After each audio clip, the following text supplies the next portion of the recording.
సాయంత్రం 8:30 అవుతుంది. 12,000 స్టెప్స్ అయినాయి. ఈరోజు ట్రాఫిక్లో ఒక ఒక మంచిగా అనిపించే ఒక సంఘటన జరిగింది. ఒక జంక్షన్ దగ్గర హెవీ ట్రాఫిక్ ఉంది అండ్ ఒక సిగ్నల్ కంటిన్యూస్ గ్రీనే ఉంది. అసలు వెహికల్స్ వెళ్తూనే ఉన్నాయి, ఆగట్లేదు. ఆల్మోస్ట్ ఒక 2 minutes వరకు వెహికల్స్ వెళ్తూనే ఉన్నాయి. అదే 2 minutes in ట్రాఫిక్లో is very long time. Zebra crossing దగ్గర రోడ్ దాటాలని వెయిట్ చేసే ఇద్దరు మనుషులు ఉన్నారు పాపం. వాళ్ళు మధ్యలో వెళ్తున్న ట్రాఫిక్ని డిస్టర్బ్ చేయకుండా ఆ 2 minutes పేషెంట్గా అక్కడే ఆగింది. గ్రీన్ సిగ్నల్ అక్కడ పోయిన తర్వాత ఆ చిన్న గ్యాప్లో వాళ్ళు క్రాస్ చేసిన రోడ్ మంచిగా అనిపించింది. ఎందుకంటే యూజువల్లీ మనం ఏం చూస్తాం, ఫాస్ట్గా వెహికల్స్ వెళ్తున్నా కూడా రోడ్ క్రాస్ చేసే వాళ్ళు దాటేస్తుంటారు. దానివల్ల చిన్న ఇన్కన్వీనియన్స్, అప్పుడప్పుడు యాక్సిడెంట్స్ కూడా జరగవచ్చు.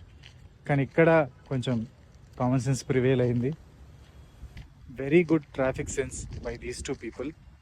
అండ్ వాళ్ళిద్దరు ఆగడం వల్ల మిగతా వాళ్ళు కూడా ఆగి ఒక్కసారి ఆ రష్ క్లియర్ అయిన తర్వాత రోడ్ క్రాస్ చేశాను. సో మంచిగా అనిపించింది. Very rare site.